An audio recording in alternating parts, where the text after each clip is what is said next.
Hello friends, ಮತ್ತೊಮ್ಮೆ ತಮಗೆಲ್ಲರಿಗೂ ನನ್ನ ಚಾನಲ್ಗೆ ಸುಸ್ವಾಗತ. ಈ ದಿನ ನಾವು 8ನೇ ತರಗತಿಯ 2ನೇ ಅಧ್ಯಾಯ ಘಾತಾಂಕಗಳ ಆಟ. ಈ ಒಂದು ಅಧ್ಯಾಯದಲ್ಲಿ ಮುಂದಿನ ಭಾಗ ಪೇಜ್ ನಂಬರ್ 48ರಲ್ಲಿರುವಂತಹ ಕೊನೆಯ ಒಂದು ಎಕ್ಸಸೈಸ್ ಕಂಡು ಹಿಡಿಯಿರಿ, ಅದನ್ನು ನೋಡೋಣ. ಸೊ ಬನ್ನಿ ಸ್ಟಾರ್ಟ್ ಮಾಡೋಣ. ಇದರ ಹಿಂದಿನ ಭಾಗದ ಎಲ್ಲ ವೀಡಿಯೋಸ್ಗಳು ನಿಮಗೆ ಬೇಕು ಅಂತ ಅಂದರೆ ಪ್ಲೀಸ್ ನನ್ನ ಚಾನಲ್ನ ಡಿಸ್ಕ್ರಿಪ್ಷನ್ ಬಾಕ್ಸಲ್ಲಿ ನೋಡಿ, ಅಲ್ಲಿ ಪ್ಲೇ ಲಿಸ್ಟ್ ಲಿಂಕ್ ಇರುತ್ತೆ, ಅದರೊಳಗಡೆ ಹೋಗಿ ನೀವು ಎಲ್ಲ ವೀಡಿಯೋಸ್ಗಳನ್ನು ನೋಡಬಹುದು.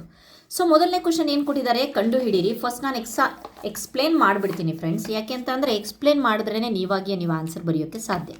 ಸೊ ಹಾಗಾಗಿ 2/224 ಡಿವೈಡೆಡ್ ಬೈ 4/32 ಇದನ್ನು ಈ ಒಂದು ಬೆಲೆಯಲ್ಲಿ ಬಿಡಿ ಸ್ಥಾನದ ಸಂಖ್ಯೆಯನ್ನು ಕಂಡುಹಿಡಿಯಿರಿ. 4 = 2² ಅಂತ ಒಂದು ಸುಳಿವನ್ನು ಕೊಟ್ಟಿದ್ದಾರೆ. ಯಾಕೆ ಅಂತ ಅಂದರೆ ನಾವೇನು ಈ ಒಂದು ಘಾತಾಂಕಗಳ ನಿಯಮಗಳನ್ನು ತಗೊಳಕ್ಕೆ ಈಸಿ ಆಗುತ್ತೆ ಅಂತ. 4/32 ನಾನು ಯಾವ ರೀತಿಯಾಗಿ ಬರಿತೀನಿ, 2/2 ಈ 4 ಬದಲಿಗೆ ಬರೆದಿದ್ದು 32 ಹಾಗೆ ಬರ್ದಿದ್ದೀನಿ. ಅರ್ಥ ಆಗಿದೆ ಅಲ್ವಾ? 4 ಬದಲಿಗೆ 2/2 2/2 ಅಂದರೆ 4 ಅಲ್ವಾ? ಸೊ ಇದನ್ನು ನಾನು ಕಂಟಿನ್ಯೂ ಮಾಡ್ಕೊಳ್ತೀನಿ. 2/24 ಡಿವೈಡೆಡ್ ಬೈ 2/2 ಈ 32 × 2 ಮಾಡಿದಾಗ ಎಷ್ಟಾಗುತ್ತೆ? 64 ಆಗುತ್ತೆ ಅಲ್ವಾ? ಸೊ ಇದನ್ನು ನಾನು ಘಾತಾಂಕಗಳ ನಿಯಮಗಳನ್ನು ಯೂಸ್ ಮಾಡ್ತೀನಿ. ಯಾವುದು? a⁻m ಡಿವೈಡೆಡ್ ಬೈ a⁻n ಅಂದರೆ a⁻m - n ಅಲ್ವಾ? ನೆನಪಿದೆ ಅನಿಸುತ್ತೆ. ಸೊ 2/224 ಮೈನಸ್ 64 ಮಾಡಿದ್ರೆ 2/160 ಬರುತ್ತೆ. ಇಷ್ಟಕ್ಕೆ ಉತ್ತರ ಸ್ಟಾಪ್ ಆಗ್ತಾ ಇಲ್ಲ ಫ್ರೆಂಡ್ಸ್. ಇಲ್ಲಿ ಕೇಳ್ತಾ ಇದ್ದಾರೆ ಬಿಡಿ ಸ್ಥಾನದ ಸಂಖ್ಯೆಯನ್ನು ಕಂಡುಹಿಡಿಯಿರಿ ಅಂತ. ಸೊ ಅದಕ್ಕಿಂತ ಮುಂಚೆ ಕರೆಕ್ಟಾಗಿ ಒಂದ್ಸಲಿ ನೋಡ್ರಿ. ಇಲ್ಲಿ 2/1 ಅಂದರೆ ಎಷ್ಟು? 2. 2/2 ಅಂದರೆ 4. 2/3 ಅಂತ ಅಂದರೆ 8. 2/4 ಅಂದರೆ 16. 2/5 ಅಂತ ಅಂದರೆ 32. 2/6 ಅಂದರೆ 64. ಸೊ ಹಾಗೆ ಕಂಟಿನ್ಯೂ ಆಗ್ತಾ ಇರುತ್ತೆ. ಇಲ್ಲಿ ಫಸ್ಟ್ ಬಿಡಿ ಸ್ಥಾನದಲ್ಲಿ ಯಾವುದಿದೆ? 2 ಇದೆ. ಓಕೆ, ಇಲ್ಲಿ ಬಿಡಿ ಸ್ಥಾನದಲ್ಲಿ 4 ಇದೆ. ಇಲ್ಲಿ ಬಿಡಿ ಸ್ಥಾನದಲ್ಲಿ 8 ಇದೆ. ಇಲ್ಲಿ ಮತ್ತೆ ಬಿಡಿ ಸ್ಥಾನದಲ್ಲಿ 6 ಇದೆ. ಇಲ್ಲಿ ಬಿಡಿ ಸ್ಥಾನದಲ್ಲಿ 2 ಇದೆ. ಸೊ ಈ ಬಿಡಿ ಸ್ಥಾನದಲ್ಲಿ ಎಷ್ಟಿದೆ? 4 ಇದೆ. ಹೀಗೆ ಕಂಟಿನ್ಯೂ ಆಗ್ತಾ ಇರುತ್ತೆ. ಹಾಗಂತ ಅಂದರೆ ನೀವು ನೋಡ್ಬೋದು 2, 4, 8, 6 ಪ್ರತಿ 4 ಸಂಖ್ಯೆಗಳಿಗೆ ಇದು ಮತ್ತೆ ರಿಪೀಟ್ ಆಗ್ತಾ ಇದೆ. ಮತ್ತೆ ನೀವು ಮುಂದಕ್ಕೆ ಹೋಗ್ರಿ, ಮತ್ತೆ ಇಲ್ಲಿ 8 ಬರುತ್ತೆ, ನೆಕ್ಸ್ಟ್ 6 ಬರುತ್ತೆ, ಮತ್ತೆ ರಿಪೀಟ್ ಹೋಗಿ 2, 4, 8, 6 ಬರುತ್ತೆ. ಬಿಡಿ ಸ್ಥಾನದಲ್ಲಿ ಬರ್ತಾ ಹೋಗುತ್ತೆ. ಅಂದರೆ ಪ್ರತಿ 4 ಸಂಖ್ಯೆಗಳಿಗೆ ಇದು ಚೇಂಜ್ ಆಗುತ್ತೆ ಅಂತ ಹೇಳ್ಬೋದು. ಸೊ ಇವ್ರು ಏನು ಕೇಳ್ತಾ ಇದ್ದಾರೆ ಅಂತ ಅಂದರೆ ಬಿಡಿ ಸ್ಥಾನದ ಸಂಖ್ಯೆಯನ್ನು ಕಂಡುಹಿಡಿಯಿರಿ ಅಂತ ಕೊಟ್ಟಿದ್ದಾರಲ್ವಾ. ಸೊ ಈಗ ನಮಗೆ ಬಿಡಿ ಸ್ಥಾನದ ಸಂಖ್ಯೆ ಅಂತ ಅಂದರೆ ಇಲ್ಲಿ ನಮಗೆ 160 ಸಿಕ್ಕಿದೆಯಲ್ವಾ. ಸೊ 2/160 ಅಂತಂದರೆ 160ನೇ ಟರ್ಮು 4 ಸಲ ಚೇಂಜ್ ಆಗ್ತಾ ಇದೆ. ಪ್ರತಿ 4 ಸಂಖ್ಯೆಗೆ ಚೇಂಜ್ ಆಗ್ತಿದೆಯಲ್ಲ, 4ರಿಂದ ಭಾಗಿಸೋಣ. ಸೊ ಇದು 4 4 16 40 ಆಯಿತು. ಓಕೆ, ಹಾಗಾದರೆ ಬಿಡಿ ಸ್ಥಾನದ ಸಂಖ್ಯೆ 40 ಅಂತ ಅಂದರೆ 2/40 ಅಂತ ಅಂದರೆ 4 × 40 ಅಲ್ವಾ. ಸೊ 4ನೇ ನಂಬರಲ್ಲಿರುತ್ತೆ. 4ನೇ ನಂಬರಲ್ಲಿರುತ್ತೆ. 4ನೇ ನಂಬರ್ ಅಂತಂದರೆ ಬಿಡಿ ಸ್ಥಾನದಲ್ಲಿ ಯಾವುದಿದೆ? 6 ಇದೆ. ಓಕೆ, ಹಾಗಾದರೆ ಆನ್ಸರ್ 6 ಅಂತ ಹೇಳಿ. ಇದನ್ನು ಯಾವ ರೀತಿಯಾಗಿ ಬರೆಯೋದು ಅಂತ ಅಂದರೆ ಇಲ್ಲಿ ನೀವು ನೋಡಬಹುದು. ಸೊ ಸೇಮ್ ಪ್ರೊಸೆಸನ್ನು ಬರೆದಿದ್ದೀನಿ ನಾನು. 2/224 ಸೇಮ್ ಈಗ ನಾನು ಎಕ್ಸ್ಪ್ಲೇನ್ ಮಾಡಿದ್ನಲ್ಲ, ಅದನ್ನು ಹಂತ ಹಂತವಾಗಿ ನಿಮ್ಮ ನೋಟ್ಸಿಗೋಸ್ಕರ ಬರೆದಿರೋದು. 224 ಮೈನಸ್ ಆದರೆ 160. ಇಲ್ಲಿ ನಿಮಗೆ ಡಿಸ್ಕ್ರಿಪ್ಷನನ್ನು ಸಹ ಕೊಟ್ಟಿದ್ದೀನಿ. ಸೊ ಇಲ್ಲಿ ಬಿಡಿ ಸ್ಥಾನದಲ್ಲಿ 2 ಇದೆ, 4 ಇದೆ, 8 ಇದೆ, 6 ಇದೆ. ಪ್ರತಿ 4ನೇ ಒಂದು ನಂಬರಿಗೆ ಚೇಂಜ್ ಆಗ್ತಾ ಇದೆ. ಸೊ ಎಷ್ಟಾಯಿತು? ಈ 160ನ್ನು 4, ಈ 4ನ್ನು ನಾನು 4 ಸಂಖ್ಯೆಗಳಿಗೆ ಇದಾಗ್ತಿದೆಯಲ್ವಾ, ಅದಕ್ಕೋಸ್ಕರ 4ರಿಂದ ಭಾಗಿಸಿದಾಗ ಇಲ್ಲೆಷ್ಟು ಬಂತು? 40 ಬಂತು. ಇಲ್ಲಿ ದ ಪ್ಯಾಟರ್ನ್ ರಿಪೀಟ್ಸ್, ಇಲ್ಲಿ ರಿಪೀಟ್ ಆಗ್ತಾ ಇದೆ. ವಿನ್ಯಾಸವು ಪ್ರತಿ 4 ಹಂತಗಳಲ್ಲಿ ಪುನರಾವರ್ತನೆ ಆಗ್ತಾ ಇದೆಯಲ್ವಾ. ಸೊ ರಿಪೀಟ್ ಆಗ್ತಾ ಇದೆ. ಹಾಗಾಗಿ ಬಿಡಿ ಸ್ಥಾನದ ಸಂಖ್ಯೆ 2/4 ಅಂತ ಅಂದರೆ ಎಷ್ಟು? 4ನೇ ಇದರೊಳಗಡೆ ಇದಾಗ್ತಿದೆಯಲ್ವಾ, 6 ಆಗುತ್ತೆ. Okay fine. ನೆಕ್ಸ್ಟ್ ಈ 4 ಯಾಕೆ ಬಂತು ಅಂತಂದರೆ ನಮಗೆ ಗೊತ್ತಲ್ವಾ ಇಲ್ಲಿ. ಸೊ 4ನೇ ನಂಬರು 40 ಅಂತ ಅಂದರೆ ಮತ್ತೆ 4 ಮಾಡಿದಾಗ ಇದೆ 40 ಅಂತ ಬಂದಿದೆಯಲ್ವಾ. ಸೊ ಹಾಗಾಗಿಬಿಟ್ಟು 160 ಡಿವೈಡೆಡ್ ಬೈ 4 ಮಾಡಿದಾಗ 40 ಬಂದಿದೆ. Okay fine. ನೆಕ್ಸ್ಟ್ ನೋಡು. ಕೊಟ್ಟಿರುವ ಸಂಖ್ಯೆ ಅಲ್ಲ, ಒಂದು ಸಂಗ್ರಾಹಕದಲ್ಲಿ 5 ಬಾಟಲ್ಗಳಿವೆ. ಓಕೆ, ಒಂದು ಸಂಗ್ರಹದಲ್ಲಿ 5 ಬಾಟಲ್ ಇದೆಯಂತೆ. ಪ್ರತಿದಿನ ಒಂದು ಹೊಸ ಸಂಗ್ರಾಹಕ ಅಂತಂದರೆ ಕಂಟೈನರ್ ಅಂತ ತರಲಾಗತ್ತೆ. ಎಷ್ಟು ದಿನಗಳ ನಂತರ? ಅಲ್ಲ, 40 ದಿನಗಳ ನಂತರ ಎಷ್ಟು ಬಾಟಲ್ಗಳಾಗತ್ತೆ? ಅಂದರೆ ಪ್ರತಿದಿನ ಎಷ್ಟು ಕಂಟೈನರ್ನ ತರ್ತಾರೆ? ಅವರೇ ಹೇಳಿದ್ದಾರೆ. ಎಷ್ಟು? 1 ತರ್ತಾರೆ. ಪ್ರತಿದಿನ 1 ಹೊಸ ತರ್ತಾರಂತೆ. ಹಾಗಾದರೆ 40 ದಿನ ಆದಮೇಲೆ 40 ದಿನಗಳ ನಂತರ ಇರುವ ಸಂಗ್ರಾಹಕಗಳ ಸಂಖ್ಯೆ ಎಷ್ಟು? 40. ಒಂದು ದಿನದಲ್ಲಿ ಪ್ರತಿದಿನ ಅಂತಂದರೆ 1 ತರ್ತಾರೆ, 40 ದಿನಗಳಲ್ಲಿ 40 ತರ್ತಾರೆ. ಸೊ ಒಂದು ದಿನ ಒಂದು ಸಂಗ್ರಾಹಕದಲ್ಲಿರುವ ಬಾಟಲು ಅಂದರೆ ಒಂದು ಕಂಟೈನರ್ನಲ್ಲಿ ಅಥವಾ ಸಂಗ್ರಾಹಕದಲ್ಲಿ ಎಷ್ಟು ಬಾಟಲ್ಗಳಿರ್ತವೆ? 5 ಇರ್ತಂತೆ. ಒಂದು ಸಂಗ್ರಾಹಕದಲ್ಲಿ 5 ಬಾಟಲ್ಗಳಿವೆ. ಹಾಗಾದರೆ 40 ಸಂಗ್ರಾಹಕಗಳಲ್ಲಿ ಎಷ್ಟು ಬಾಟಲ್ಗಳಿರ್ತಂತೆ? ಇದೆರಡನ್ನು ಗುಣಿಸಿದ್ರೆ ಆಯಿತು. 40 × 5 200. ಓಕೆ, ಅದನ್ನು ಬರೆಯುವ ಮೆಥಡ್ ಹೇಳ್ತೀನಿ. ಪ್ರತಿದಿನ ಸೇರಿಸುವ ಸಂಗ್ರಾಹಕಗಳ ಸಂಖ್ಯೆ 1. 40 ದಿನಗಳ ನಂತರ ಇರುವ ಸಂಗ್ರಾಹಕಗಳ ಸಂಖ್ಯೆ 40. ಒಂದು ಸಂಗ್ರಾಹಕದಲ್ಲಿರುವ ಬಾಟಲ್ಗಳ ಸಂಖ್ಯೆ 5, ಅವರೇ ಕೊಟ್ಟಿದ್ದಾರೆ. 40 ಸಂಗ್ರಾಹಕದಲ್ಲಿರುವ ಒಟ್ಟು ಬಾಟಲ್ಗಳ ಸಂಖ್ಯೆ 40 × 5 ಅದು 200. ಆದ್ದರಿಂದ 40 ದಿನಗಳ ನಂತರ ಒಟ್ಟು ಬಾಟಲಿಗಳ ಸಂಖ್ಯೆ 200 ಬಾಟಲಿಗಳು. ಓಕೆ, ನೆಕ್ಸ್ಟ್ ಮೂರನೇ ಕ್ವಶನ್. ಕೊಟ್ಟಿರುವ ಸಂಖ್ಯೆಯನ್ನು 2 ಅಥವಾ ಹೆಚ್ಚು ಘಾತಾಂಕಗಳ ಗುಣಲಬ್ಧವಾಗಿ 3 ವಿಭಿನ್ನ ರೀತಿಯಲ್ಲಿ ಬರೆಯಿರಿ. ಘಾತಾಂಕಗಳು ಯಾವುದೇ ಪೂರ್ಣಾಂಕ ಆಗಿರಬಹುದು, 3 ವಿಭಿನ್ನ ರೀತಿಯಲ್ಲಿ ಬರಿಬೇಕಂತೆ. ಮೊದಲನೇದಾಗಿ 64ರ ಘಾತ 3. ಇದನ್ನು ನಾವು 3 ವಿಭಿನ್ನ ರೀತಿಯಲ್ಲಿ ಬರೆದಾಗ ನಾನೇನು ಮಾಡ್ತೀನಿ, 2ರ ಘಾತ 6 ಅಂದರೆ 2ರ ಘಾತ 6 3. ಓಕೆ, 64ನ್ನು ನಾನು 2ರ ಘಾತ 6 ಮಾಡಿದೆ, ಅದಕ್ಕೆ ಕ್ಯೂಬನ್ನು ಇಟ್ಟೆ. ಓಕೆ, ಈಗ ಈ 2ರ ಘಾತ 6ಅನ್ನು ನಾನು ಇವೆರಡನ್ನೂ ಸಹ ಎದರ ಘಾತ m ದರ ಘಾತ n ಅಂತ ಅಂದರೆ ಎದರ ಘಾತ mn ಸೂತ್ರದಲ್ಲಿ 2ರ ಘಾತ 6 × 3 ಮಾಡಿದೆ. ಸೊ 2ರ ಘಾತ 18 ಬಂತು. ಇದು ಒಂದು ರೀತಿ ಆಯಿತು. ಇದನ್ನೇ ನಾನು ಇನ್ನೂ ಮತ್ತೆ ಕಂಟಿನ್ಯೂ ಮಾಡಿದ್ರೆ 2ರ ಘಾತ 9 × 2ರ ಘಾತ 9. ಯಾಕೆ? ಎದರ ಘಾತ m × ಎದರ ಘಾತ n ಅಂದರೆ ಎದರ ಘಾತ m + n ಅಲ್ವಾ? 9 9 18 ಬಂತು. ಇದು ಒಂದು ಟೈಪಲ್ಲಿ ಆಯಿತು. ಎರಡನೇದಾಗಿ 64ರ ಘಾತ 3 ಅಂತ ಅಂದಾಗ ನಾನು 2ರ ಘಾತ 18 ಅಂತ ಬರೆದೆ ಡೈರೆಕ್ಟಾಗಿ. ಸೊ ಈ 18ಅನ್ನು ನಾನು ಒಂದ್ಸಲಿ 10 ಇಟ್ಟೆ, ಒಂದ್ಸಲಿ 8 ಇಟ್ಟೆ. 10 + 8 18. ಓಕೆ, ಇದು ಎರಡನೇ ಮೆಥಡ್ ಆಯಿತು. ಇನ್ನೊಂದು ಮೆಥಡಲ್ಲಿ ಏನಾಯಿತು, 2ರ ಘಾತ 18 ಅಂತ ಇದನ್ನೇ ತೊಗೊಂಡು 18ಅನ್ನೇ ನಾನು ಬೇರೆ ರೀತಿ ತೋರಿಸಿದೆ. 2ರ ಘಾತ 6 2ರ ಘಾತ 6 2ರ ಘಾತ 6 6 6 12 12 6 18 ಅಲ್ವಾ? ಎದರ ಘಾತ m ಎದರ ಘಾತ n ಎದರ ಘಾತ x ಏನೋ ಅಂತ. Okay, fine. ಸೊ ಅದನ್ನೇ ಇಲ್ಲಿ ಬರೆದ್ರೆ ಆಯಿತು. ಇದು ಮೊದಲನೇದು 64ರ ಘಾತ 3 ಇದೆಯಲ್ವಾ, ಅದಕ್ಕೆ ರಿಲೇಟೆಡ್ ಆಗಿರುವಂಥ 3 ವಿಭಿನ್ನ ವಿಧಾನಗಳು. ಓಕೆ, ನೆಕ್ಸ್ಟ್ ನಂಬರಲ್ಲಿ ನೋಡಿದ್ರೆ 192 ದರ ಘಾತ 8. ಇದೆಲ್ಲ ಮೊದಲನ ವಿಧಾನ ನೋಡೋಣ ಇದರೊಳಗಡೆ ಹೇಗೆ ಅಂತ. 2ರ ಘಾತ 6 × 3 ದರ ಘಾತ 8. ಇದು ಹೇಗೆ ಬಂತು ಅಂತಂದರೆ ನಾನಿಲ್ಲಿ ಅಪವರ್ತನಗಳನ್ನು ತೆಗೆದೆ. 2 96 192, 2 48 96, 2 24 48, 2 12 24, 2 6 12. ಮೊದಲನೇ ಒಂದು ಚಾಪ್ಟರಲ್ಲಿ ನಾವು ಇದನ್ನು ಯಾವ ರೀತಿಯಾಗಿ ಇದು ಮಾಡೋದು ಅಂತ ಹೇಳ್ಬಿಟ್ಟು ನೋಡಿದ್ವಿ ಹಂತ ಹಂತವಾಗಿ. 2 3 6, ಕೊನೆಗೆ 1 2 3 4 5 6 ಇದೆ. 2ರ ಘಾತ 6 3 ಒಂದು ಸಲ ಇದೆ. ಇದಕ್ಕೆ 8, ಈ 192 ತೆಗೆದಿರೋದಿದು, ಅದಕ್ಕೆ ಘಾತ 8. ಓಕೆ, ನೆಕ್ಸ್ಟ್ 2ರ ಘಾತ 6 ಅದಕ್ಕೆ ಘಾತ 8. ಎರಡಕ್ಕೂ ಸೇಮ್ ಅಲ್ವಾ, ಇದಕ್ಕೂ ಘಾತ 8 ಇದಕ್ಕೂ ಅಂತ ಸಪ್ರೇಟ್ ಮಾಡಿದ್ವಿ. ಇದನ್ನೆರಡು ಗುಣಿಸ್ಕೊಂಡೆ 6 8 48 ಆಯಿತು. 3ರ ಘಾತ 8. ಇದು ಒಂದು ಟೈಪ್ ಆಯಿತು. ಓಕೆ, ನೆಕ್ಸ್ಟ್ ಎರಡನೇ ವಿಧಾನ ನೋಡೋಣ.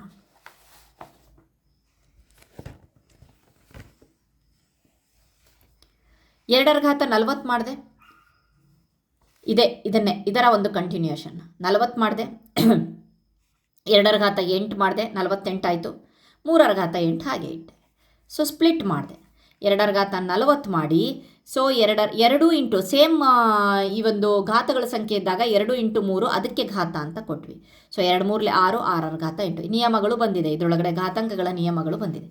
192ರ ಘಾತ 8 ಇದು ಎರಡನೇ ವಿಧಾನ ತೋರಿಸ್ತಾ ಇದ್ದೀನಿ. 2ರ ಘಾತ 48 ಮತ್ತು ಇದನ್ನೇ ತೊಗೊಂಡು ಮಾಡ್ತಾ ಇರೋದು. ಇದನ್ನು ಸಿಂಪ್ಲಿಫಿಕೇಷನ್ ಮಾಡೋಕ್ಕೋಸ್ಕರ ಇಟ್ಕೊಂಡಿದ್ದು. ಓಕೆ, 3ರ ಘಾತ 8 48ಅನ್ನು ನಾನು 24 ಮಾಡಿದೆ. 3ರ ಘಾತ 8ಅನ್ನು 3ರ ಘಾತ 4, 3ರ ಘಾತ 4 ಮಾಡಿದ್ವಿ. ಸೊ ನಮ್ಮಿಷ್ಟ 4 + 4 8, 24 + 24 48. ಈಗ ಮೂರನೇ ವಿಧಾನದಲ್ಲಿ ಮತ್ತೆ ಇದೇ ತೊಗೊಂಡೆ ನಾನು. 2ರ ಘಾತ 48, 3ರ ಘಾತ 8ಅನ್ನು 48 ಯಾವ ರೀತಿಯಾಗಿ ಮಾಡಿದೆ, 2ರ ಘಾತ 6 ಬರೆದು ಆ 8ಅನ್ನು ಹೊರಗಡೆ ಹಾಕಿದೆ. 6 8 48, 3ರ ಘಾತ 8 ಇಲ್ಲಿ ಮಾಡಿದ್ವಲ್ವಾ, ಸೇಮ್ ಅದೇ ಸ್ಟೆಪ್ ಇಲ್ಲಿ ಮಾಡಿದೆ. 3 ವಿಧ. ನೆಕ್ಸ್ಟ್ ಬರೋಣ 32ರ ಘಾತ -5.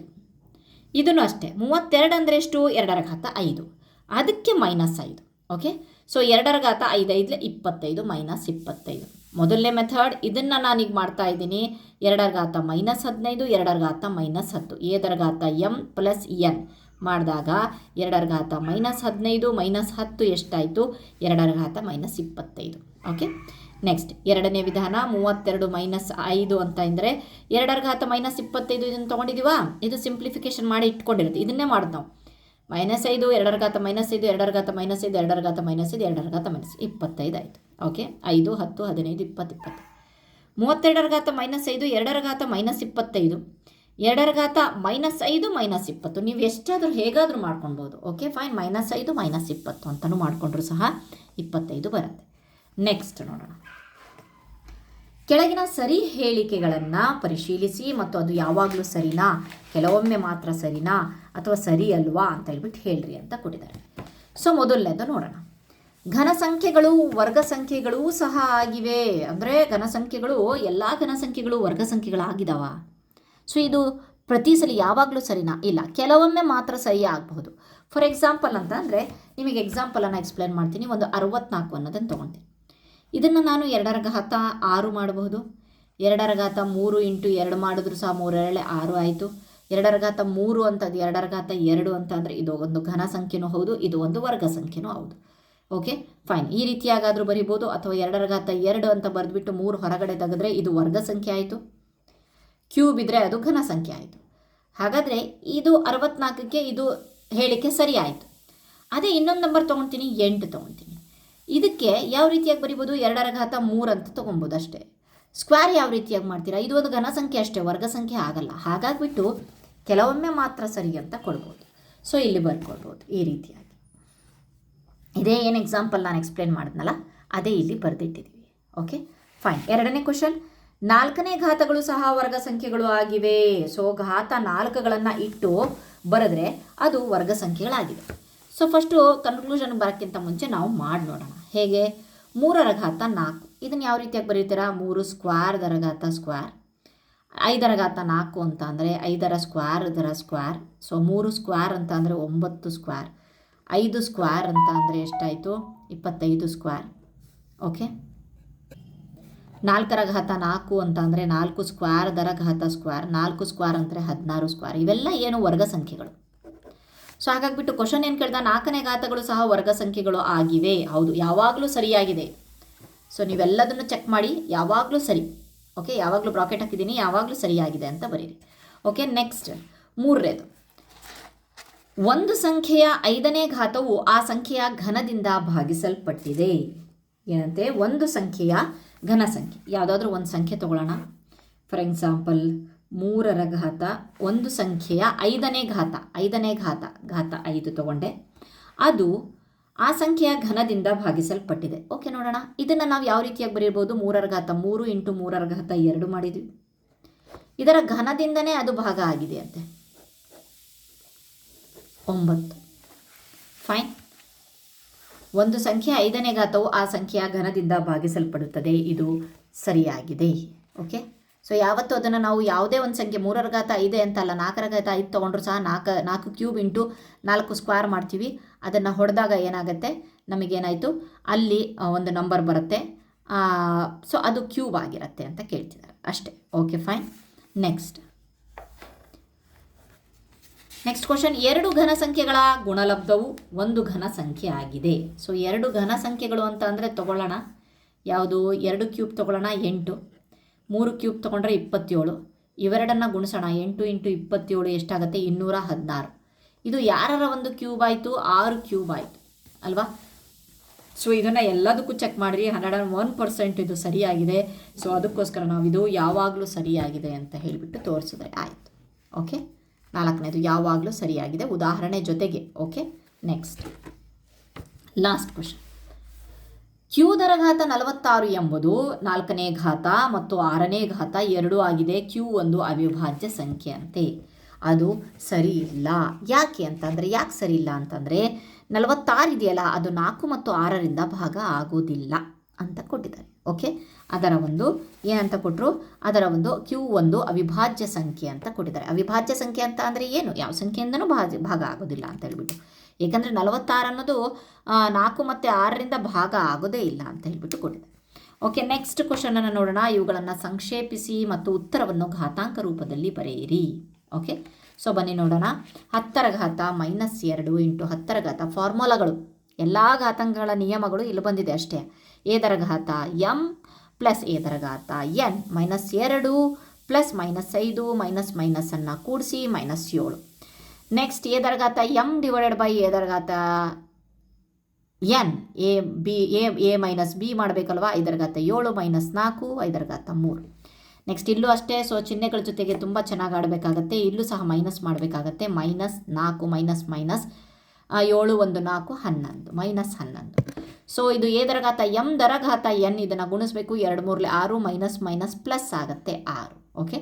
ನೆಕ್ಸ್ಟ್ ಎಮ್ ದರ ಘಾತ 5 ಎನ್ ದರ ಘಾತ 12 ಎಮ್ ಎನ್ ದರ ಘಾತ 9 ಅಂತ ಕೊಟ್ಟಿದ್ದಾರೆ. ಸೊ ಇಲ್ಲಿ ಏನು ಮಾಡಬೇಕಪ್ಪ ಅಂತಂದರೆ ಎಮ್ ದರ ಘಾತ 5 ಎನ್ ದರ ಘಾತ 12 ಮಾಡಿ ಎಮ್ ಈ 9 ಅನ್ನೋದು ಇದಕ್ಕೂ ಬರುತ್ತೆ ಎನ್ ಇದಕ್ಕೂ ಬರುತ್ತಲ್ವಾ. ಸೊ ಆವಾಗ ಇವೆರಡನ್ನು ಸೇರಿಸ್ಕೊಂಬೇಡಿ, ಎಮ್ ಅನ್ನು ಸೇರಿಸ್ಕೊಂಡು ಮಾಡಿರಿ ಲೆಕ್ಕ. ಎಮ್ ದರ ಘಾತ 5 ಪ್ಲಸ್ 9 ಎನ್ ದರ ಘಾತ 12 ಪ್ಲಸ್ 9 ಟೋಟಲ್ ಎಮ್ ದರ ಘಾತ 14 ಎನ್ ದರ ಘಾತ 21. Okay fine. ನೆಕ್ಸ್ಟ್ ನೋಡೋಣ. 12 ಸ್ಕ್ವೇರ್ ಇಸ್ ಈಕ್ವಲ್ ಟು 144 ಆದರೆ ಈ ಕೆಳಗಿನವುಗಳನ್ನು ಕಂಡುಹಿಡಿಯಿರಿ. ಸೊ 1 ಪಾಯಿಂಟ್ ಗಿವನ್ 12 ಸ್ಕ್ವೇರ್ ಅಂದರೆ 144 ಅಂತ ಕೊಟ್ಬಿಟ್ಟಿದೆ. 1.2 ಸ್ಕ್ವೇರ್ ಅಂತ ಅಂದರೆ 1.2 ಇಂಟು 1.2. ಉತ್ತರ ಅಂತೂ ಸೇಮ್ ಇದೆ, 144 ಬರುತ್ತೆ. ಆದರೆ ಪಾಯಿಂಟ್ ಎಲ್ಲಿಡ್ತೀವಿ? 1 ಮನೆ 2 ಮನೆ ಬಿಟ್ಟು ಇಡ್ತೀವಿ. ಓಕೆ. ನೆಕ್ಸ್ಟ್ ಇದನ್ನು ಅಷ್ಟೇ 0.12 0.12 ನಾವು 2 ಸಲ ಗುಣಿಸಿದ್ವಿ. ಮತ್ತೆ 144 ಅಂತೂ ಕನ್ಫರ್ಮ್. ಆದರೆ ಮನೆಗಳು ಎಷ್ಟು ಬಿಟ್ಟು ಇಲ್ಲಿ 2 ಮನೆ ಬಿಟ್ಟು ಇಲ್ಲಿ 2 ಮನೆ ಬಿಟ್ಟು 1 2 3 ಇಲ್ಲಿ ಮನೆ ಇಲ್ಲ ಅಂದಿದ್ದಕ್ಕೆ 0 ಹಾಕಿ ಪಾಯಿಂಟ್ ಇಟ್ವಿ. ಓಕೆ. ನೆಕ್ಸ್ಟ್ ಇಲ್ಲೂ ಅಷ್ಟೇ ಇದನ್ನೇ ಸೇಮ್ ಗುಣಿಸ್ಬೇಕು. ಸೊ ಇಲ್ಲಿ 3 ಮನೆ 144 ಅಂತೂ ಕನ್ಫರ್ಮ್ ಅವ್ರು ಕೊಟ್ಟಿದ್ದಾರೆ. ಸೊ ಅದ್ರ ಜೊತೆಗೆ ಎಷ್ಟು ಮನೆ? 3 3 6 ಅಲ್ವಾ. 1 2 3 4 5 6 ಅದಾದಮೇಲೆ 0. ಇದೇ ರೀತಿ ಅಲ್ವಾ ನಾವು ಇದು ಮಾಡೋದು, ಗುಣಿಸೋದು ದಶಮಾಂಶಗಳನ್ನು. 120 ಸ್ಕ್ವೇರ್ ಕೊಟ್ಟರು, 120 ಇಂಟು 120. ಇದನ್ನು ನಾವು 12ಗೆ ಅವರೇನು ಜಾಸ್ತಿ ಗುಣಾಕಾರ ಏನು ಮಾಡಬೇಡ್ರಿ, ಇದನ್ನು ಕೊಟ್ಟಿದ್ದೀವಲ್ಲ ಅದ್ರ ಪ್ರಕಾರ ಮಾಡಿ ಅಂತ 12 ಇಂಟು 12 ತೆಗೆದು ಇದರೊಳಗಡೆ ಒಂದು 10 ತೊಗೊಂಡು ಇದರೊಳಗಡೆ ಒಂದು 0 ತೊಗೊಂಡ್ವಿ, ಇದರೊಳಗಡೆ ಒಂದು 0 ತೊಗೊಂಡು 100 ಮಾಡಿದ್ವಿ ಅಲ್ವಾ. 12 ಇಂಟು 10 12 ಇಂಟು 10 ಅನ್ನೋ ಥರ. ಓಕೆ. ನೆಕ್ಸ್ಟ್ 12 ಇಂಟು 12 ಗೊತ್ತಿದೆ 144 2 0 ಹಾಗೆ. Okay fine. ಇದು 6ರಲ್ಲಿ 7 ಸಮನಾದ ಬೆಲೆ ಹೊಂದಿರುವ ಸಂಖ್ಯೆಗಳನ್ನು ವೃತ್ತಾಕಾರ ಮಾಡಿ ಹುಡುಕಬೇಕು. ಸಮನಾದ ಬೆಲೆಗಳನ್ನು ಹೊಂದಿದ್ರೆ ಅದನ್ನು ಹುಡುಕಬೇಕಂತೆ. ಹೇಗೆ ಹುಡುಕಬೇಕು? ಸೊ ಬನ್ನಿ ನೋಡೋಣ. ಮೊದಲನೇದಾಗಿ 2 ಘಾತ 4 ಇಂಟು 3 ಘಾತ 6. ಸೊ ಇದನ್ನ ಇಟ್ಕೊಂಡಿರೋಣ. 6 ಘಾತ 4 ಇಂಟು 3 ಘಾತ 2. ಇದನ್ನು ಯಾವ ರೀತಿಯಾಗಿ ಬರಿಬೋದು ಅಂತ ಅಂದರೆ 6 ಘಾತ 2 ಇಂಟು 3 ದರ ಘಾತ 4 ಇಂಟು 3 ಘಾತ 2. ಇದನ್ನು ನಾನು ಸ್ಪ್ಲಿಟ್ ಮಾಡಿಕೊಂಡೆ. Okay fine. ನೆಕ್ಸ್ಟ್ ಯಾಕೆ ಅಂತ ಅಂದರೆ ನಾವು ಕಾಮನ್ ಆಗಿರೋದನ್ನು ಹುಡುಕ್ಬೇಕು. ಹೇಳ್ತೀನಿ ನಾನು ಯಾಕೆ ಅಂತ. 2 4 ಇದಕ್ಕೂ ರಿಲೇಟೆಡ್ ಇದಕ್ಕೂ ರಿಲೇಟೆಡ್. ಸೊ ಈಗ 2 ಘಾತ 4 ಇಂಟು 3 ಘಾತ 4 ಪ್ಲಸ್ 2 6 ಬಂತು. ಇದೊಂದು ಬಂದಿದೆ. ನೆಕ್ಸ್ಟ್ ನೋಡೋಣ. 6 ಘಾತ 10 ಇದೆ. ಇದನ್ನು ಜಾಸ್ತಿ ಅಂತ ಅಂದರೆ ಹೆಂಗೆ ಬರಿಬೋದು? 2 ಇಂಟು 3 ದರ ಘಾತ 10 2 ಘಾತ 10 ಇಂಟು 3 ಘಾತ 10 ಅಂತ ಮಾಡ್ಬೋದು. Okay. Next 18 square into 6 square ಇದೆ. ಸೊ ಇದನ್ನು ಹೇಗೆ ಮಾಡ್ಬೋದು ಅಂತ ಅಂದರೆ 2 ಇಂಟು 3 ಇಂಟು 3 2 3 6 6 3 18 ಸ್ಕ್ವೇರ್ ಇಂಟು ಮತ್ತೆ 6 ಸ್ಕ್ವೇರನ್ನು 2 ಇಂಟು 3 ಸ್ಕ್ವೇರ್. ಈಗ ಎಲ್ಲದಕ್ಕೂ ಇದು ಈ ಸ್ಕ್ವೇರ್ ಅಪ್ಲೈ ಆಗುತ್ತೆ. 2 square into 3 square into 3 square into 2 square into 3 square. Okay. So ಇದು 2 ಘಾತ 4 ಇಂಟು ಇದು 3 ಘಾತ 2 4 6 ಇದು. ಓಕೆ. ನೆಕ್ಸ್ಟ್ ಇನ್ನೊಂದು ಮಾಡಿಬಿಡೋಣ. 6 ಘಾತ 24 6 ಘಾತ 24 ಮಾಡೋಣ. ಓಕೆ. ಇದನ್ನು ಯಾವ ರೀತಿಯಾಗಿ ಮಾಡ್ತೀವಿ? ಸಿಂಪ್ಲಿಫೈ. 2 ಇಂಟು 3 24. ಇಲ್ಲಿ ಏನು ಆಟನೇ ಇಲ್ಲ. 2 ಘಾತ 24 ಇಂಟು 3 ಘಾತ 20. ಯಾವೆರಡರ ಒಂದು ಸಮಾನವಾದ ಬೆಲೆಯನ್ನು ಹೊಂದಿದೆ ಅಂತಂದರೆ ನೀವು ನೋಡ್ಬೋದು. ಇದು ಸಮಾನ ಬೆಲೆ ಹೊಂದಿದೆ. ಫಸ್ಟ್ ಒನ್ ಡೈರೆಕ್ಟಾಗೆ ಕೊಟ್ಟಿದ್ದಾರೆ, ಅದಕ್ಕೆ ಮಾಡೋಕ್ಕೆ ಹೋಗಲಿಲ್ಲ. 2 ಘಾತ 4 ಇಂಟು 3 ಘಾತ 6. ಇದು ಸಮ ಮತ್ತು ಇದು ಸಮ. ಸೊ ಯಾವುದು ಅಂತ ಹೇಳಿ ಟಿಕ್ ಮಾಡಬೇಕು. ಇದು ನೆಕ್ಸ್ಟ್ 6 ಘಾತ 4 3 ಘಾತ 2 ಬೆಲೆ. Next 18 square into 6 square. ಈ 3 ಸಮಾನಾದ ಬೆಲೆಯನ್ನು ಹೊಂದಿದೆ. ನೆಕ್ಸ್ಟ್ ಕ್ವಶನ್ ನೋಡೋಣ. ಕೆಳಗಿನವುಗಳಲ್ಲಿ ಪ್ರತಿಯೊಂದರಲ್ಲಿ ದೊಡ್ಡ ಸಂಖ್ಯೆಯನ್ನು ಕಂಡುಹಿಡಿಯಿರಿ. ಸೊ ಅದನ್ನು ಇಲ್ಲೇ ಡೈರೆಕ್ಟಾಗಿ ಹೇಳಿಬಿಡ್ತೀನಿ. 4 ಕ್ಯೂಬ್ ಅಂತ ಅಂದರೆ ಎಷ್ಟು? 4 ಇಂಟು 4 ಇಂಟು 4 4 4 16 16 4 64. 3 ಘಾತ 4 ಅಂತ ಅಂದರೆ 3 ಇಂಟು 3 ಇಂಟು 3 ಇಂಟು 3 3 4 ಸಲ ಗುಣಿಸ್ರಿ. ಸೊ ಗುಣಿಸಿದಾಗ 81 ಬರುತ್ತೆ. 3 ಮೂರಲೆ 9, 9 ಮೂರಲೆ 27, 27 ಮೂರಲೆ 81. ಯಾವ್ದು ದೊಡ್ಡದು? 3/4. ನೋಡೋಕ್ಕೆ ನಮಗೆ ಇದು ದೊಡ್ಡದೇನೋ ಅನಿಸುತ್ತೆ. 3/4 ದೊಡ್ಡದು. ನೆಕ್ಸ್ಟ್ 2/8 ಅಥವಾ 8/2 ನೋಡೋಣ. 2/8 ಗುಣಿಸಿದಾಗ 256 ಬರುತ್ತೆ. 8 ಸಲ ಹಾಕ್ಕೊಂಡು ಗುಣಿಸ್ಬೇಕು. 8/2 ಅಂದರೆ 8 8 64. ಯಾವ್ದು ದೊಡ್ಡದು? ಇಲ್ಲೇ ಕಾಣಿಸ್ತಿದೆ 2/8 ದೊಡ್ಡದು. ಸೊ 100 ಸ್ಕ್ವೇರ್ ಅಥವಾ 2/100 ಅಂದರೆ ಯಾವ್ದು ದೊಡ್ಡದು? 100 ಸ್ಕ್ವೇರ್ ಅಂದರೆ 10,000 ಬಂತು. 2/100 ಅಂದರೆ ಎರಡನ್ನ ನಾವು 100 ಸಲ ಬರ್ಕೊಂಡು ಗುಣಿಸೋಕ್ಕಾಗತ್ತಾ? ಅದಕ್ಕೆ ಸಿಂಪ್ಲಿಫೈ ಮಾಡಿ 2/10 × 10 10 100 ಆಯ್ತಲ್ಲ. a⁴m⁴n ಸೂತ್ರ ಹಾಕ್ಕೊಂಡು. ಸೊ 2/10 ಬೆಲೆ ನಮಗೆ ಗೊತ್ತುಂಟು. 1024. ಫಸ್ಟ್ನೇ ಚಾಪ್ಟರಲ್ಲೇ ನೋಡಿದ್ವಿ ನಾವು. ಫಸ್ಟ್ನೇ ಚಾಪ್ಟರಲ್ಲ, ಈ ಚಾಪ್ಟರಲ್ಲೇ ನೋಡಿದ್ದೀವಿ. ಏನು? ಒಂದು ಚಂದ್ರನ ಒಂದು ಟಿಶ್ಯೂ ಪೇಪರನ್ನು ಅಥವಾ ಪೇಪರನ್ನು ಮಡಚಿದ ಒಂದು ಘಟನೆ ಸ್ಟಾರ್ಟಿಂಗ್ ಒಂದು ವಿಡಿಯೋದಲ್ಲಿತ್ತು. ಸೊ 2/10 ಅಂದರೆ 1024. ಅದಕ್ಕೆ 10. ಬರೀ ಇಷ್ಟೇ ಯೋಚನೆ ಮಾಡಿ. ಇಲ್ಲಿ 10,000 ಇದೆ. 1024ನ್ನ 10 ಸಲ ಬರಿಬೇಕಂತೆ. ಅವಾಗ ದೊಡ್ಡದಿದೆ ಆಗುತ್ತಲ್ವ. ಸೊ ಮಾಡಿಲ್ಲ, ಬಟ್ ಅದರೊಳಗಡೆ ಗೊತ್ತಾಗ್ತಾ ಇದೆ ಇದೇ ದೊಡ್ಡದಾಗುತ್ತೆ. 2/100 ದೊಡ್ಡದಾಗಿದೆ. Okay, next question. ಒಂದು ಹಾಲು ಉತ್ಪಾದನಾ ಘಟಕವು ಒಂದು ವರ್ಷದಲ್ಲಿ 8.5 ಮಿಲಿಯನ್ ಪ್ಯಾಕೆಟ್ಗಳಷ್ಟು ಏನು ಕೇಳ್ತಾ ಇದ್ದಾನೆ? ಒಂದು ಹಾಲು ಉತ್ಪಾದನಾ ಘಟಕವು ಒಂದು ವರ್ಷದಲ್ಲಿ 8.5 ಬಿಲಿಯನ್ ಪ್ಯಾಕೆಟ್ಗಳಷ್ಟು ಹಾಲನ್ನು ಉತ್ಪಾದಿಸಲು ಯೋಜಿಸಿದೆ. ಓಕೆ, ಅವರಿಗೆ ಪ್ರತಿ ಪ್ಯಾಕೆಟ್ಗೆ ಒಂದು ಅನನ್ಯ ID ಗುರುತಿಸುವಿಕೆ ಕೋಡ್ ಬೇಕಾಗಿದೆ. ಪ್ರತಿ ಪ್ಯಾಕೆಟ್ ಎಷ್ಟು? ಇಷ್ಟು 0 ಇಂದ 9 ಅಂಕೆಗಳನ್ನು ಬಳಸಲು ಆಯ್ಕೆ ಮಾಡಿದರೆ ಕೋಡ್ ಎಷ್ಟು ಅಂಕೆಗಳನ್ನು ಒಳಗೊಂಡಿರುತ್ತೆ? ಸೊ ಬನ್ನಿ ನೋಡೋಣ. 8.5 ಬಿಲಿಯನ್ ಅಂತ ಅಂದರೆ ಇಲ್ಲಿ ಬರೆದಿದ್ದೀನಿ. ಅಂಕಿಗಳು ಎಷ್ಟಂತೆ? 0 ಇಂದ 9 ಅಂಕಿಗಳನ್ನು ಬಳಸಲು ಆಯ್ಕೆ ಮಾಡಿದರೆ. 0 ಇಂದ 9 ಅಂಕಿಗಳು ಅಂತ ಅಂದರೆ 1 2 3 4 5 6 7 8 9 10 ಅಂತ ತೊಗೊಂಡಿದ್ದೀನಿ. ಗರಿಷ್ಠ ಅನನ್ಯ ID ಎಷ್ಟಾಗುತ್ತೆ? ಇದನ್ನು ನಾವು ಆಲ್ರೆಡಿ ಫಸ್ಟ್ನೇ ಒಂದು ಪಾಠದಲ್ಲಿ ಈ ರೀತಿಯಾದಂಥ ಕೋಡ್ಗಳನ್ನು ಬಿಡಿಸುವಂಥ ಲೆಕ್ಕಗಳನ್ನು ನೋಡಿದ್ದೀವಿ.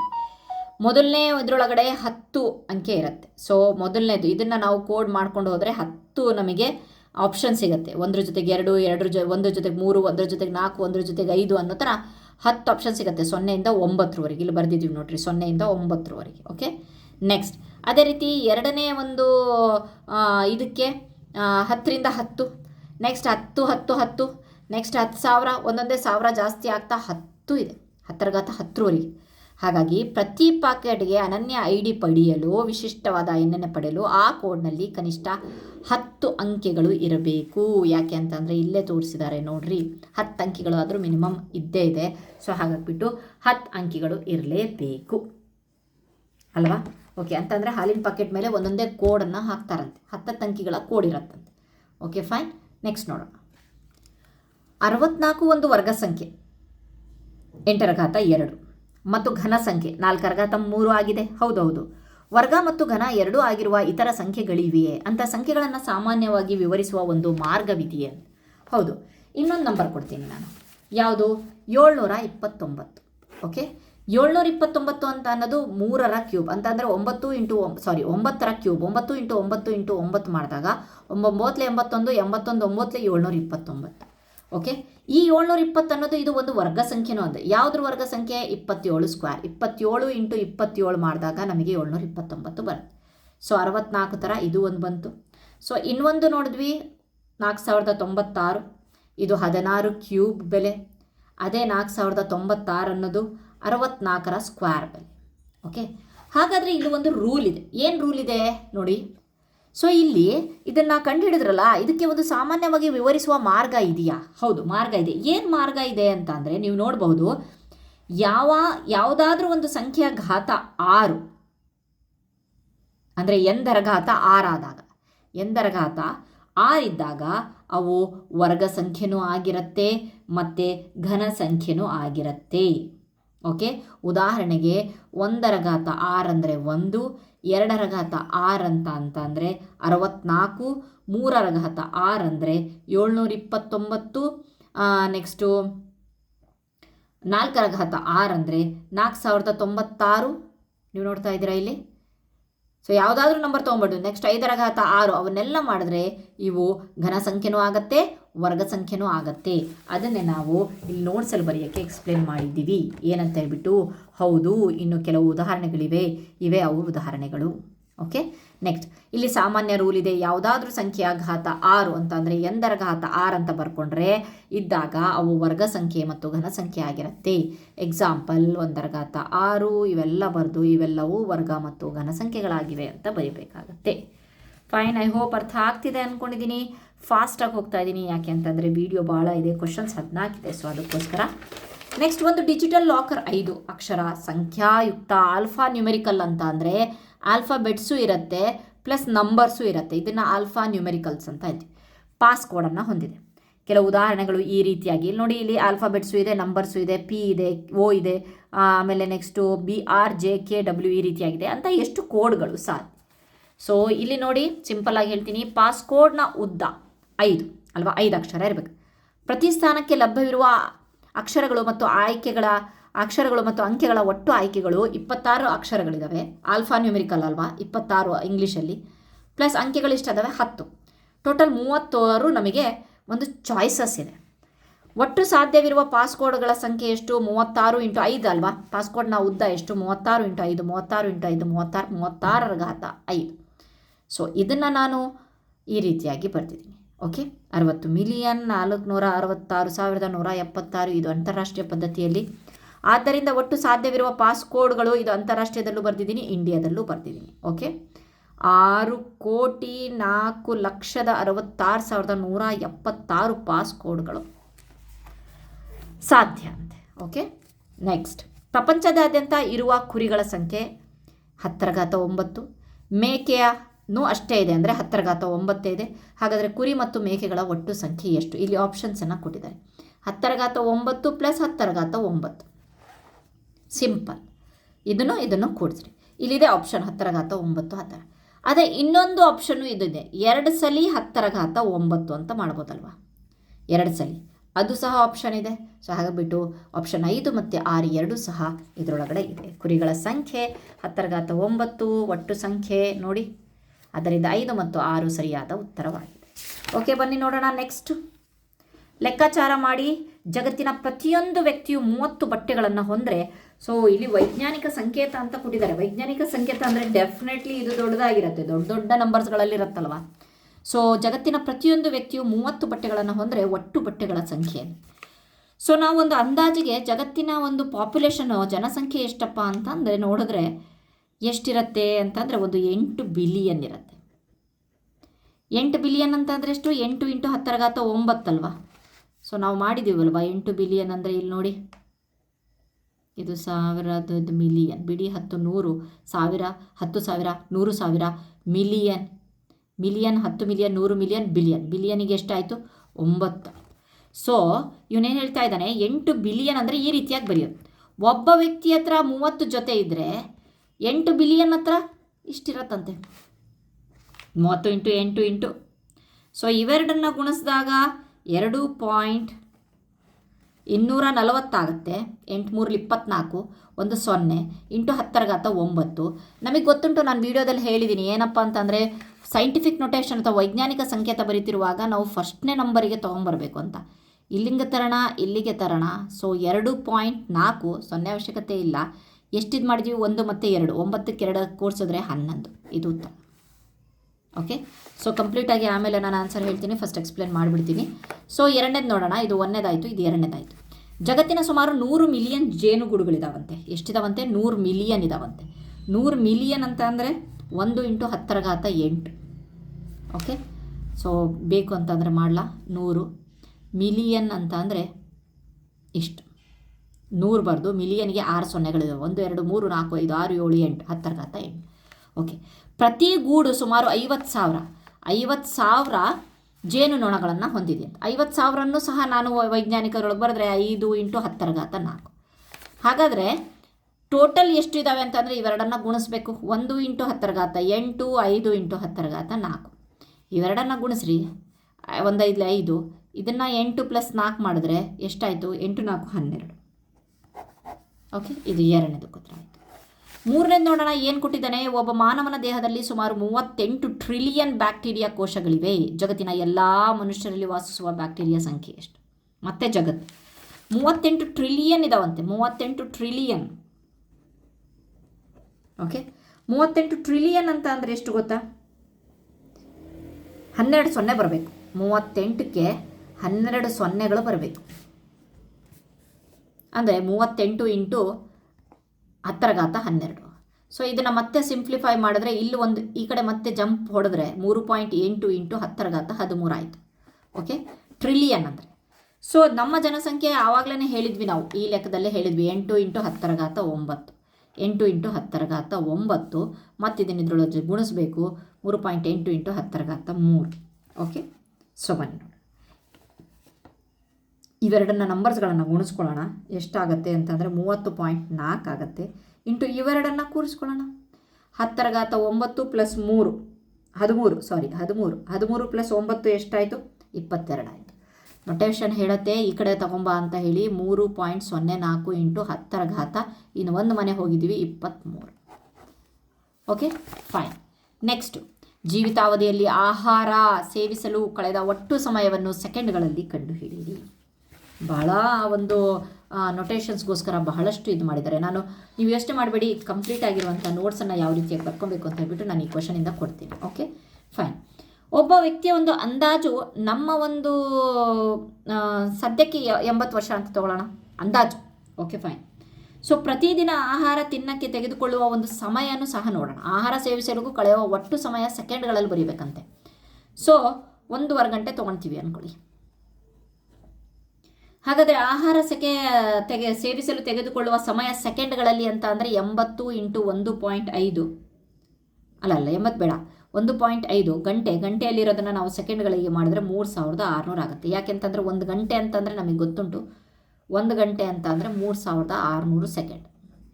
Okay, next. ಹಾಗಾದರೆ ಸೊ ಏನಾಯ್ತಪ್ಪ ಅಂತಂದರೆ 80 ಎಷ್ಟು ಸೆಕೆಂಡ್ ಆದವು? ಇದೆಷ್ಟಾಯಿತು? 5400 ಸೆಕೆಂಡ್ ಆಯಿತು. 80 ವರ್ಷಗಳಲ್ಲಿ ಎಷ್ಟು ದಿನ ಕಂಡುಹಿಡಬೇಕಲ್ವ? ಫಸ್ಟು ನಾವಿನ್ನು ಗಂಟೆಯಲ್ಲೇ ಇದ್ದೀವಿ. ಸೊ ದಿನಗಳನ್ನು ಕಂಡುಹಿಡಿದಾಗ ಇವೆರಡನ್ನು ಗುಣಿಸ್ಕೋಬೇಕಾಗತ್ತೆ. 29,200 ಬರುತ್ತೆ. ಸೊ ಈಗ ಇದನ್ನು ಸಹ ನಾವು ಸೆಕೆಂಡಲ್ಲಿ ತರಬೇಕಂತೆ. ಇವೆರಡನ್ನೂ ಸಹ ಗುಣಿಸ್ಕೊಂಡ್ರೆ ಆಯಿತು. ಆಲ್ರೆಡಿ ಇದನ್ನು ಸೆಕೆಂಡಿಗೆ ತೊಗೊಂಬಂದಿದ್ದೀವಿ, ಇದನ್ನು ನಾವು ಗುಣಿಸಿದ್ರೆ ಆಯಿತು. 29,200 ಇಂಟು 5,400 ಮಾಡಿದ್ರೆ ನಮಗೆ ಎಷ್ಟು ಸಿಗತ್ತೆ? 1 5 7 6 8 4 0 ಸಿಗುತ್ತೆ. ಸೈಂಟಿಫಿಕೇಷನಲ್ಲಿ ಇಡಬೇಕಲ್ವಾ? 1 2 3 4 5 6 7 8 1.576 ಇಂಟು 10⁸8 8 ಮನೆ ಬಿಟ್ಟು ಹಾಕಿದೆ. Okay, fine. ನೆಕ್ಸ್ಟ್, ಇದು 13ನೇ ಲೆಕ್ಕಕ್ಕೆ ಉತ್ತರ. 13ನೇ ಲೆಕ್ಕವನ್ನು ನಾವು ಈ ರೀತಿಯಾಗಿ ಬರ್ಕೋಬೇಕಾಗುತ್ತೆ. ಸೊ ಜಗತ್ತಿನ ಅಂದಾಜು ಜನಸಂಖ್ಯೆ. ಸೊ ಹಾಗೆ ಎಕ್ಸ್ಪ್ಲೇನ್ ಮಾಡಿದ್ದೀನಿ. ಸೊ ಅದಕ್ಕೋಸ್ಕರ ಡೈರೆಕ್ಟಾಗಿ ಇದು ಮಾಡಿದ್ದೀನಿ. ಸೊ ಇದರೊಳಗಡೆ ಏನೂ ಇಲ್ಲ. ಸೊ ಇನ್ನೂ ನೀವು ಇದು ಮಾಡಬೇಕು ಅಂತಂದರೆ ನೀವು ನೋಡ್ಬೋದು, ಇಲ್ಲಿ ನಾನು ಅದಕ್ಕೆ ಒಂದು ಇದನ್ನು ಕೊಟ್ಟಿದ್ದೀನಿ, ಇದಕ್ಕೆ ಸೈಡಾಗಿ ವರ್ಕ್ ಮಾಡಿರೋದನ್ನು ಸಹ ಕೊಟ್ಟಿದ್ದೀನಿ. ಸೊ ಇದು ನಿಮಗೆ ಅರ್ಥ ಆಗೋಕ್ಕೋಸ್ಕರ. ಓಕೆ, ನೆಕ್ಸ್ಟ್ ಇದು ಬರೆಯೋದನ್ನು ನೋಡ್ಕೊಳ್ಳಿ. Okay, fine. ಇಲ್ಲಿ ಯಾವ ರೀತಿಯಾಗಿ ಅದು ಬಂದಿದೆ ಅಂತ ಹೇಳ್ಬಿಟ್ಟು ಸುಮ್ಮನೆ ಹಿಂಟಿಗೋಸ್ಕರ ನೀವು ಸೈಡಲ್ಲಿ ಬರ್ಕೊಂಡ್ರೆ ಎಕ್ಸಾಮ್ ಟೈಮಲ್ಲಿ ಈಸಿ ಆಗುತ್ತೆ. ಓಕೆ, ನೆಕ್ಸ್ಟ್, ಒಬ್ಬ ವ್ಯಕ್ತಿಯ ಅಂದಾಜು ಜೀವಿತಾವಧಿ ಇಲ್ಲಿ ಬರೆದಿದ್ದೀನಿ 80 ವರ್ಷ ಪ್ರತಿದಿನ. ಓಕೆ, ಇಲ್ಲಿ ಸಹ ಹಿಂಟ್ ಕೊಟ್ಟಿದ್ದೀನಿ. 1 ಗಂಟೆ ಅಂದರೆ 3600 ಸೆಕೆಂಡ್, 1 ದಿನ ಅಂದರೆ 5400 ಸೆಕೆಂಡ್. ಡೈರೆಕ್ಟಾಗಿ ತೊಗೊಂಬೋದು. ಓಕೆ, ಲಾಸ್ಟಿಗೆ ಇಲ್ಲಿಗೆ ಬಂತು. ಸೊ ಇದು ಹೇಗೆ ಬಂತು ಅಂತಲೂ ಸಹ ಇಲ್ಲಿ ಬರೆದಿದ್ದೀನಿ. ಓಕೆ, 10⁸8 8 ಮನೆ ಬಿಟ್ಟು ನಾವು ಚುಕ್ಕೆ ಹಾಕಿರೋದ್ರಿಂದ ಪಾಯಿಂಟ್ ಹಾಕಿರೋದ್ರಿಂದ 10⁸8. ಸೊ ಈಗ ಬನ್ನಿ ಲಾಸ್ಟ್ ಕ್ವಶನ್, ಈ ಪಾಠದ ಲಾಸ್ಟ್ ಕ್ವಶನಿಗೆ ಬರೋಣ. ಐ ಹೋಪ್ ನಿಮಗೆ ಅರ್ಥ ಆಗುತ್ತೆ ಅಂದ್ಕೊಂಡಿದ್ದೀನಿ. 1 ಅರಬ್ ಅಥವಾ 1 ಬಿಲಿಯನ್ ಸೆಕೆಂಡ್ಗಳ ಹಿಂದಿನ ದಿನಾಂಕ ಯಾವುದು? ಸೊ ಇಲ್ಲಿ ನಾವೇನು ಮಾಡಿದ್ದೀರಪ್ಪ ಅಂತಂದರೆ 1 ಬಿಲಿಯನ್ ಸೆಕೆಂಡ್ ಅಂತ ಅಂದರೆ ಎಷ್ಟು ಅಂತ ತೊಗೊಂಡಿದ್ದಾರೆ. ಎಕ್ಸ್ಪ್ಲೇನ್ ಮಾಡ್ತೀನಿ. 1 ಬಿಲಿಯನ್ ಸೆಕೆಂಡ್. ಓಕೆ, ಇದನ್ನು ಯಾವುದ್ರ ಜೊತೆಗೆ ಭಾಗಿಸ್ಬೇಕಪ್ಪ ಅಂತಂದರೆ 60 ನಿಮಿಷ 60 ಸೆಕೆಂಡ್ 24 ಗಂಟೆ 365 ದಿನಗಳು ಮಾಡಿದಾಗ ನಮಗೆ 31.75 ವರ್ಷ ಸಿಗುತ್ತೆ. ಸೊ ರಫಾಗಿ ಎಕ್ಸ್ಪ್ಲೇನ್ ಮಾಡ್ತಾ ಇದ್ದೀನಿ, ನೋಟ್ಸ್ ಕೊಡ್ತೀನಿ. 31 ವರ್ಷ ಏನೋ ಕಂಪ್ಲೀಟಾಗಿ ಸಿಕ್ಕಿದೆ, ಕಂಪ್ಲೀಟಾಗಿ ಫುಲ್ ಸಿಕ್ಕಿದೆ. ಅದ್ರ ಜೊತೆಗೆ 0.75 ಪಾಯಿಂಟೇನಿದೆ, ಅದನ್ನು ಸಹ ನಾವು ವರ್ಷದಲ್ಲಿ ಕನ್ವರ್ಟ್ ಮಾಡ್ಕೋಬೇಕಾಗತ್ತೆ, ಅಥವಾ ದಿನಗಳಲ್ಲಿ ಕನ್ವರ್ಟ್ ವರ್ಷಗಳಲ್ಲಾಗಲ್ಲ, ದಿನಗಳಲ್ಲಿ ಕನ್ವರ್ಟ್ ಮಾಡಿದ್ರೆ ಇದು 559 ದಿನಗಳಾಯಿತು. ಸೊ ಕಂಪ್ಲೀಟ್ ಎಷ್ಟು 31 ವರ್ಷ 259 ದಿನಗಳು ಬರಬೇಕು. ಇವತ್ತು ಸದ್ಯಕ್ಕೆ ನಾನು 13 ಜುಲೈ ಅಂತ ತೊಗೊಳ್ತೀನಿ 2026. ಈಗ ಹೋಗ್ಬೇಕು, ನಾವು ಇಷ್ಟು ದಿನಗಳು ಹೋಗ್ಬೇಕು. ಇದರೊಳಗಡೆ 31 ವರ್ಷನ ಕಳಿತೀನಿ ನಾನು. ಕಳೆದ್ರೆ ಸೇಮ್ 13 ಜುಲೈ 1995 ಸಿಗತ್ತೆ. ಇದೇನೋ ಕಳೆದು ಬಿಟ್ವಿ, ಈಗ ಇದನ್ನು ಕಳಿಬೇಕಲ್ವಾ, 259 ದಿನನೂ ಸಹ ಕಳಿಬೇಕು. ಯಾವ ರೀತಿಯಾಗಿ ಕಳಿಬೇಕು ಅಂತ ಅಂದರೆ, ಸೊ ಸದ್ಯಕ್ಕೆ 13 ದಿನ ಅಂತೂ ಕಳೆದು ಬಿಡೋಣ. ಜುಲೈದು 13 ದಿನ ಆಯಿತಾ. 13 ದಿನ ಕಳೆದು ಬಿಟ್ರೆ ಎಷ್ಟಾಯಿತು?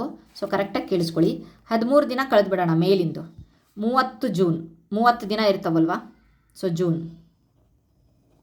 ಈಗ ಜೂನ್ ತಿಂಗಳಲ್ಲಿ 30 ದಿನ ಇರುತ್ತೆ, 216 ಉಳಿತು. ಮೇ ತಿಂಗಳಲ್ಲಿ 31 ದಿನ ಇರುತ್ತೆ, 185 ದಿನ ಉಳಿತು. ಕಳೀತಾ ಹೋಗ್ತಾ ಇದ್ದೀನಿ ನಾನು. ಸೊ ಮೇ ಆಯಿತು. ಏಪ್ರಿಲಲ್ಲಿ 30 ದಿನ 155 ದಿನ ಉಳಿತು. ಮಾರ್ಚಲ್ಲಿ 31 ದಿನ 124 ಉಳಿತು. ಫೆಬ್ರವರಿಯಲ್ಲಿ 28 ದಿನ ಇದ್ದಾವೆ, 96 ದಿನ ಉಳಿತು. ಕಳೀತಾ ಹೋಗಿ. ಜನವರಿಯಲ್ಲಿ 31 ಇದೆ, 65 ಉಳಿತು. ಈಗ ಬಂದೆ ಡಿಸೆಂಬರಿಗೆ ಬಂದೆ. ಯಾವುದು 1994ರದ್ದು, 95ರಿಂದ ಸ್ಟಾರ್ಟ್ ಮಾಡಿದ್ದು 94ಕ್ಕೆ ಬಂದೆ. ಹಿಂದೆ ಹೋಗ್ತಾ ಇರೋದು ಕ್ಯಾಲೆಂಡ್ರ್. ಇಲ್ಲಿ 31 ದಿನಗಳಿದ್ದಾವೆ, ಅದನ್ನು ಕಳೆದ್ರೆ 34 ಆಯಿತು. 65ರಲ್ಲಿ 31 ಕಳೆದ್ರೆ 34 ಆಯಿತು. ಈಗ ನವೆಂಬರ್ 1994ರಲ್ಲಿ 30 ದಿನಗಳು, ಅದರೊಳಗಡೆ 34ರಲ್ಲಿ 31 ದಿನ, 30 ದಿನ ಹೋದರೆ 4 ದಿನ ಉಳಿತು.